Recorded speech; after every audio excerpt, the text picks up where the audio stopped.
आज या निमित्ताने या सभागृहाला आश्वस्त करू इच्छितो, कोणतीही शंका मनात ठेवू नका। जी जी आश्वासनं आम्ही दिलेली आहेत, ज्या ज्या योजना आम्ही सुरू केलेल्या आहेत, एकही योजना आम्ही बंद होऊ देणार नाही। ज्या लाडक्या बहिणींनी महायुतीवर प्रेम दाखवलं, हे अधिवेशन संपल्याबरोबर डिसेंबर महिन्याचा हप्ता त्यांच्या खात्यामध्ये आम्ही टाकतो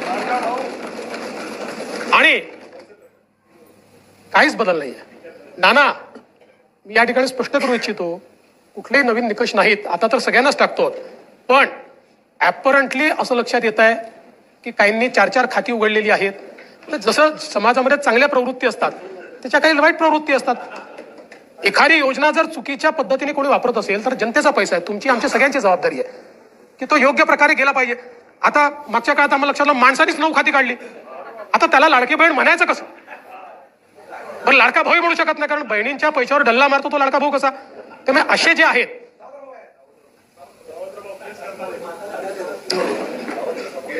त्यामुळे शेतकऱ्यांच्या संदर्भात आम्ही दिलेली आश्वासनं असतील, युवांच्या संदर्भात दिलेली आश्वासनं असतील, ज्येष्ठांच्या संदर्भात दिलेली आश्वासनं असतील, समाजातल्या वंचितांच्या संदर्भात दिलेली आश्वासनं असतील, ही सर्व आश्वासनं या ठिकाणी आम्ही पूर्ण करणारच आहोत। आमचे मित्र भास्करराव या ठिकाणी नाही,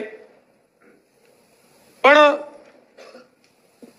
माझे सरकार याच्यावरच त्यांना परवा आक्षेप होता।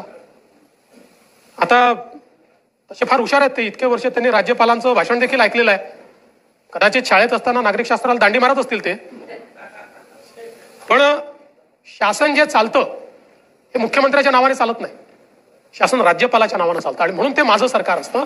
म्हणून राज्यपालांनी माझं सरकार म्हटलेलं आहे, तथापि माझे मित्र भास्करराव नसल्यामुळे मी त्याच्यावर जास्त या ठिकाणी बोलणार नाही।